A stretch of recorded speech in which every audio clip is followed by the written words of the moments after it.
¿Qué me diría usted si esta noche le narro 3 relatos muy distintos el uno del otro? Uno tan aterrador como perturbador y preocupante, como otro con apariciones un tanto distintas. Pero quiero ponerle una tarea para esta ocasión, que identifique qué tienen de similar estos 3 relatos, por más distintos que sean el uno del otro. Ya verá usted que es una actividad interesante. Y mientras lo va averiguando, permítame acompañarlos durante cualquier actividad que estén realizando o pónganse cómodos. Vamos a desconectarnos un ratito del estrés y de la prisa del mundo exterior y mejor preparen y acompáñenos con la bebida de su preferencia y transportémonos directo a Chihuahua, México, desde donde Ricardo esta noche nos cuenta esto.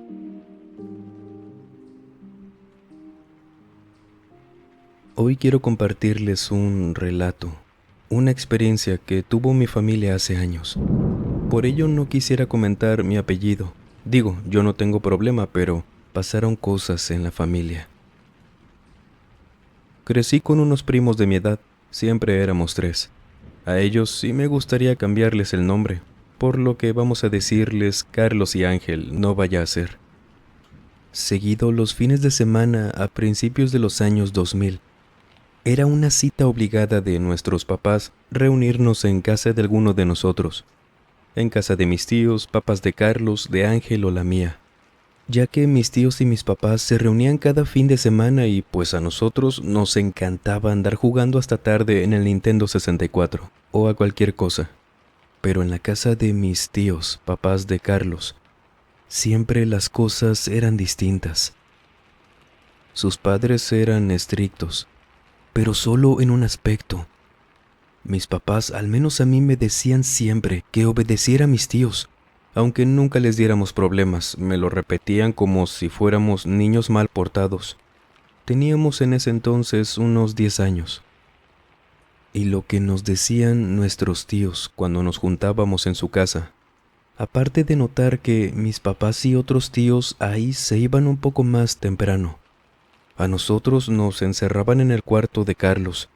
Nos decían que fuéramos al baño antes de dormir o quedarnos jugando, pero que por ninguna razón saliéramos del cuarto. Siempre pensé que sería cualquier cosa, algo para tenernos ahí quietos, controlados, pero es que nunca hacíamos desorden ni andábamos corriendo. Con que nos dejaran jugando con algo, nosotros estábamos más que satisfechos. Sin embargo, un día, después de años de tener esta rutina o costumbre, en casa de Carlos, sí le preguntamos que por qué solo en esa casa no podíamos salir de noche. Si a lo mejor nos daba sed o queríamos ir al baño, sería un problema. Y ya nos había pasado más de una vez. Pero cerraban con seguro la puerta y nosotros la podíamos abrir, por supuesto. Estábamos desde adentro, pero no éramos desobedientes. Y Carlos, un día, recordándolo, me sorprende la seriedad con la que tocó ese tema, para la edad más que nada que teníamos. Mis papás no quieren que salgamos porque en las noches me dijeron que debajo del lavabo de la cocina sale un señor. Bueno, no les vayan a decir que les conté, pero no me lo dijeron, sino que yo los escuché ya varias veces hablar de ese señor. A veces vienen visitas de gente que no conozco, personas mayores que dejan la casa oliendo extraño, y con ellos hablan de eso, de ese señor. A mí sí me daría miedo verlo, por eso siempre los obedezco, y no salgo, no haya que salir. La verdad nosotros no le creímos. Le dijimos que a lo mejor era para que se portara bien, para que no anduviera haciendo travesuras, ya saben, como muchos papás de antes que nos asustaban con que si te portabas mal algo se te aparecía o te llevaba. Pero él en ningún momento se rió, no dudó nada, se quedó tan serio que nos contagió esa seriedad. Y Ángel le preguntó: ¿de verdad crees que algo se aparece aquí en tu casa? No lo creo, estoy seguro, igual que mis papás porque ellos también tienen miedo. Los he escuchado muchas veces entrar a su habitación gritando, cerrando rápido la puerta, azotándola, pero gritos de miedo. Y a mí me tocan la puerta o la rasguñan. Mi mamá me ha dicho muchas veces que si no escucho su voz o la de mi papá, nunca abra, que rece y me duerma. A pesar de lo que gusten y piensen de un niño de 10 años escuchando esta historia, yo sí me asusté mucho. Le sugerí jugar esa noche y esa fue la última que estuvimos los tres juntos. Hay un dicho famoso que en los últimos años he leído mucho por ahí, y es uno que dice: un día estabas siendo feliz por última vez en tu infancia y no lo sabías. Algo así. Y esto aplicó para, creo yo, la mayoría de mi familia.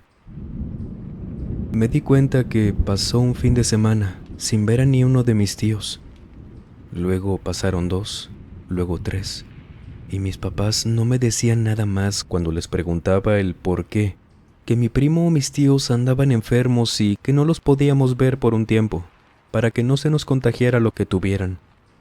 Pero yo sí veía raro a mis papás, solo que no podía insistir con preguntas porque siempre me decían que era eso y punto. Las visitas que teníamos cada fin de semana con mi familia se habían convertido en llamadas telefónicas entre ellos, solo que nunca podía escuchar de qué hablaban, porque a diferencia de antes, ahora cada que llamaba a alguien se iban a hablar por teléfono a su cuarto o hablaban muy bajito para que nadie los escuchara. Tuvieron que pasar 2 o 3 meses, no recuerdo bien, para que yo me pusiera terco, tan testarudo de querer ver a mis primos, que no creía que estuvieran tanto tiempo enfermos o que no pudiéramos hablar por teléfono, o al menos yo, o mínimo que vinieran ellos a la casa. Y mis papás, ese día se sentaron conmigo y me dijeron: Ricky, mira hijo, tu primo Carlos no se ha sentido bien estas semanas.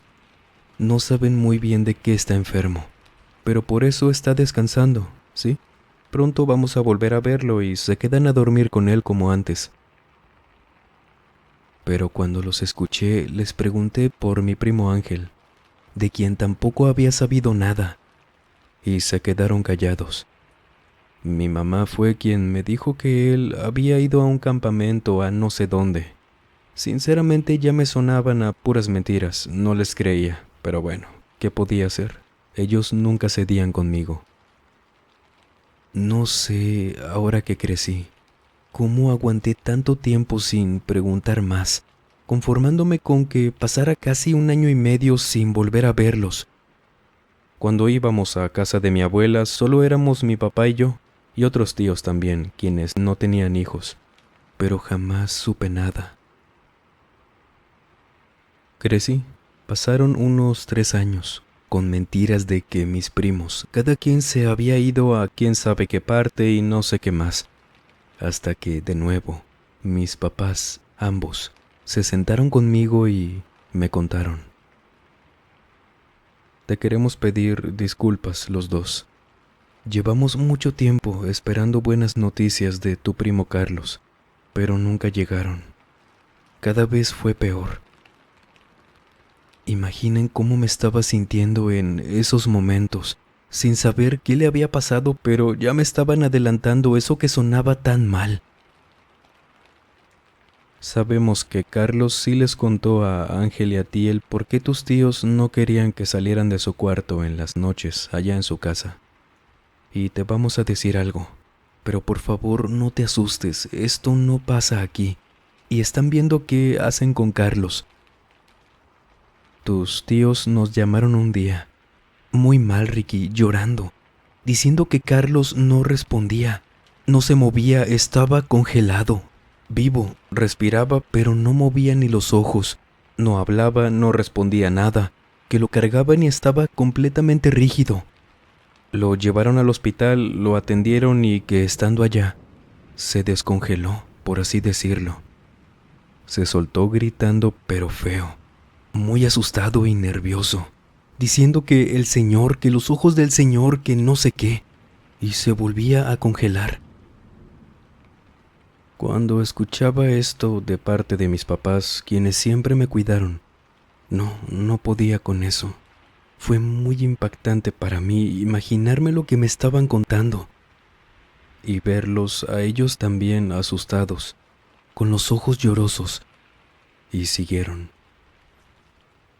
No sé cómo es que lo calmaban, pero le preguntaban después de un rato que qué había pasado. Y lo mismo, Ricky. Solo podían hacerlo reaccionar para que les dijera que el señor que lo había visto afuera de su cuarto, que los ojos, no dejaba de repetir que los ojos. Y de ahí todo se puso mal.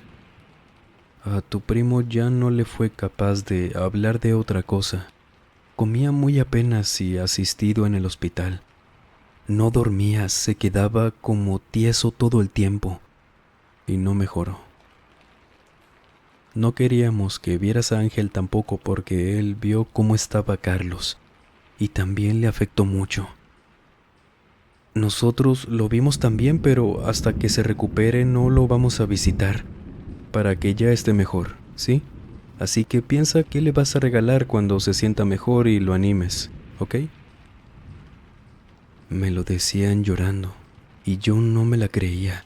Eso nunca había escuchado que fuera posible. Menos a mi edad que me dijeran algo así.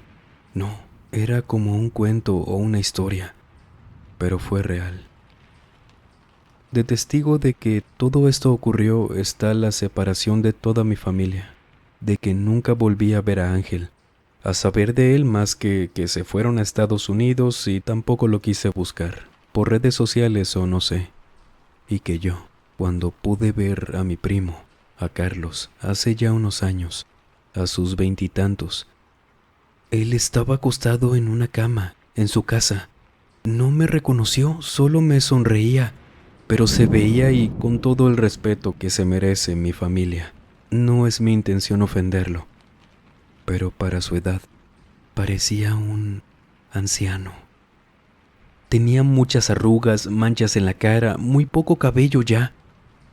Él ya no era Carlos, y para mí fue como un adiós, ya que nuestros tíos tampoco nos recibían de la mejor manera.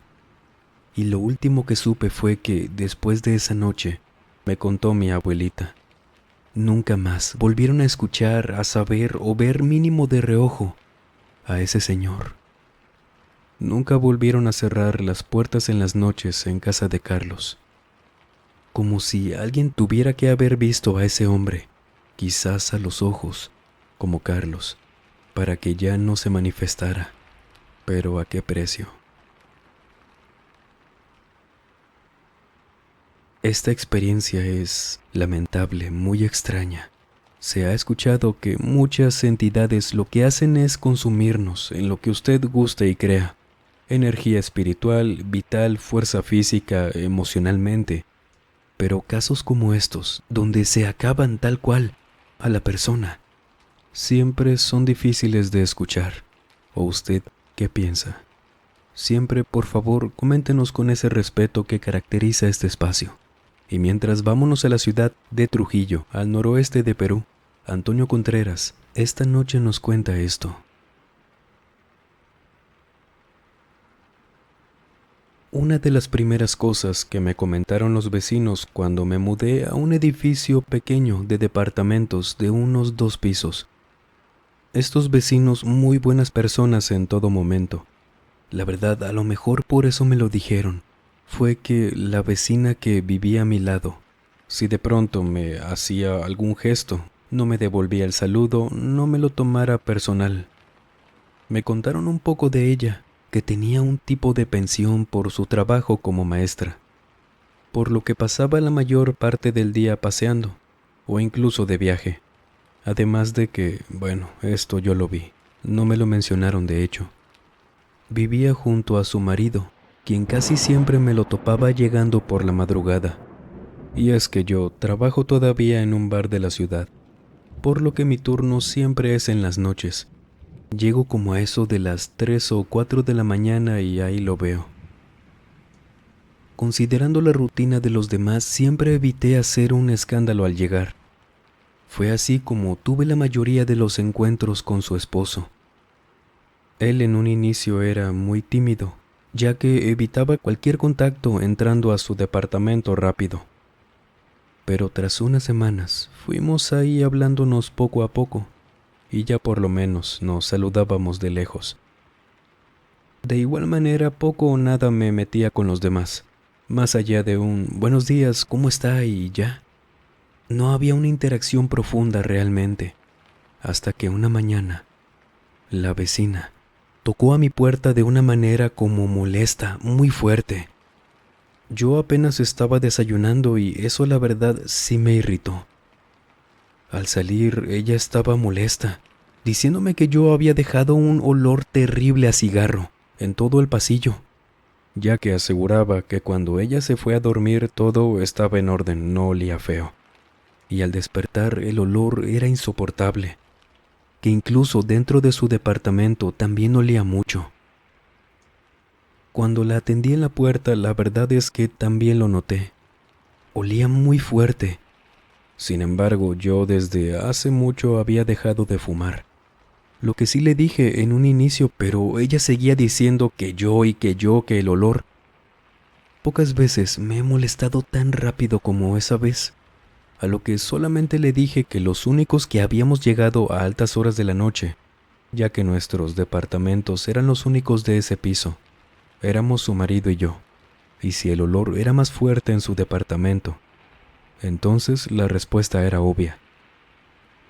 Estaba por cerrarle la puerta en la cara cuando noté que cambió su expresión y me preguntó: ¿cómo sabes que estoy casada? Le dije que nadie me lo había comentado, pero había visto a su marido, su novio, ahora no sabía qué eran ellos dos, entrar a la misma hora que yo. Luego me pidió que lo describiera. Lo hice. Bueno, es un hombre un poco alto, de cabello corto, color castaño oscuro, un bigotito, se viste así. Y ella se quedó en silencio, pensando. Yo solamente veía cómo se quedaba quieta, con la mirada perdida. De repente me pidió disculpas y me pidió muy amablemente que si podía pasar. Yo acepté porque supe que algo no andaba bien, y aparte se había disculpado.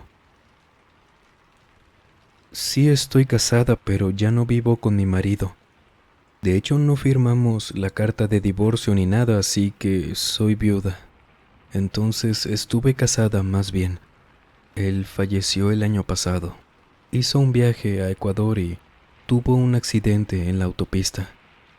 Discúlpame, vecino, por armarte un escándalo e interrumpir tu mañana, pero creo que no soy la única que, entonces, de vez en cuando todavía lo ve por aquí.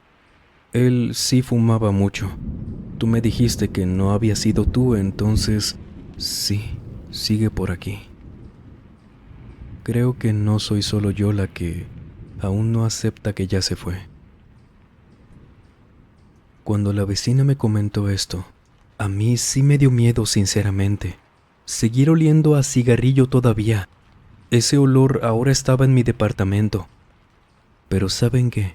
Después de que habláramos de eso, que ella dijera que buscaría hacerle algún tipo de misa, oraciones y no sé qué más, dejé de verlo cuando llegaba en las noches.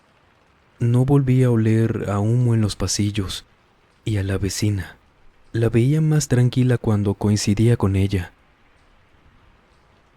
Tiempo después encontré otra opción para rentar. Entonces ya no me enteré si las cosas se quedaron así. Y fue como yo, que siempre me mantuve escéptico de estos temas, vi un fantasma, a tan solo metros de mí, directamente. ¿Ya va identificando qué tienen de similar estas experiencias? Bueno, si aún no, aquí le dejamos uno más. Marco Antonio, quien nos permite transportarnos hasta su lugar de origen, Alto Tonga, Veracruz, México. Esta noche nos cuenta esto. Actualmente tengo 30 años. Lo que les quiero contar fue hace 14 más o menos, y lo tengo tan fresco como si me hubiera ocurrido la semana pasada. Cuando vivía con mis papás un poco más de 14 años atrás, vivíamos en una casita humilde. Solo teníamos 2 habitaciones, la de mi papá y la de mi mamá, que yo compartía con ella. Donde dormía no teníamos puerta, así que daba directo la vista hacia la cocina. Esto es importante tenerlo en cuenta. A mis 12 años recuerdo que estábamos durmiendo. Mi cama estaba a unos 2 metros de la cama de mi mamá, y mi papá pues dormía en su habitación. Y como a eso de las 12 de la noche, ya estábamos dormidos, pero algo me despertó. Era el sonido de alguien caminando en la cocina. Era claro porque sonaba igual a cuando alguien camina en sandalias, chanclas o como las conozcan. Bueno, es mi madre, pensé. Habrá ido por algo a la cocina, pero ese sonido era muy constante, porque sonaba como iban de un lado para otro, como si le estuvieran dando la vuelta a toda la cocina, caminando. Yo no sé por qué no me atreví a voltear, como que esto ya no se me hacía normal y me empezó a dar miedo. Y en eso estaba, pensando en si era mi mamá y qué tal si no era, o qué estaban haciendo dándole la vuelta a esas horas sin detenerse. Porque pasaron así, no les miento, ni exagero, 10 minutos aproximadamente. Una parte de mí me logró convencer de que podría ser alguna rama, no sé, algún sonido de la noche. No tenía sentido, la verdad, pero me ayudó a tranquilizar el miedo que sentía en ese momento. Sin embargo, cuando tomé esa posibilidad, ahora escuchaba que esos pasos venían acercándose. Es decir, que ahora caminaban de la cocina hacia la habitación, y los escuchaba aproximándose. De pronto se detuvieron, calculo por cómo sonaban, que fue a la altura de la entrada a la habitación, y regresaron, caminando un poco más rápido. A pesar del miedo tenía que saber qué era, así que hice un huequito entre las cobijas para asomarme. Lo hice y, entre la oscuridad, vi que mi mamá estaba durmiendo. La escuchaba roncando ahora, de hecho, pero no lo había notado porque estaba tan enfocado en ese sonido tan extraño que ni cuenta me di. Recordaba que algunos de mis familiares me habían comentado que si algo así me pasaba, rezara. Y lo intenté, pero no recordé ni una sola oración en ese momento. Y de tanto nervio, miedo que tenía, de pronto desperté en la mañana. No supe en qué momento me dormí. Fue muy fácil creer que había sido un sueño, cosa de una sola noche, y no mencioné nada, pero a la noche siguiente me pasó exactamente lo mismo. No hubo diferencia, solo que no me asomé ahora, y luego, una tercera vez.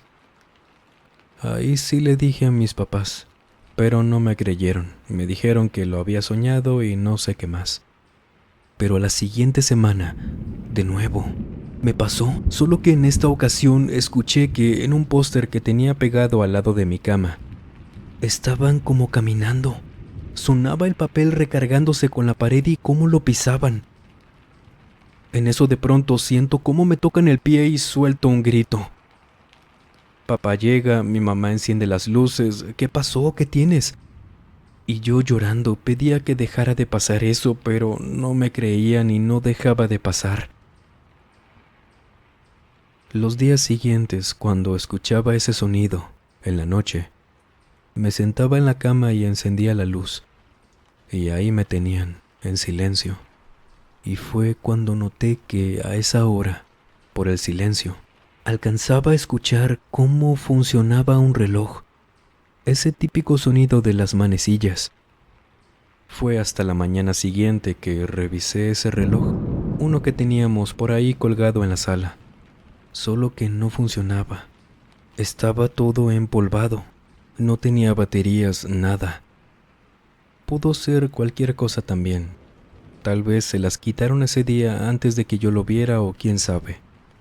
Pero pasa que en la noche, ahora comenzó a sonar de un segundo para otro, ese reloj antes que los pasos.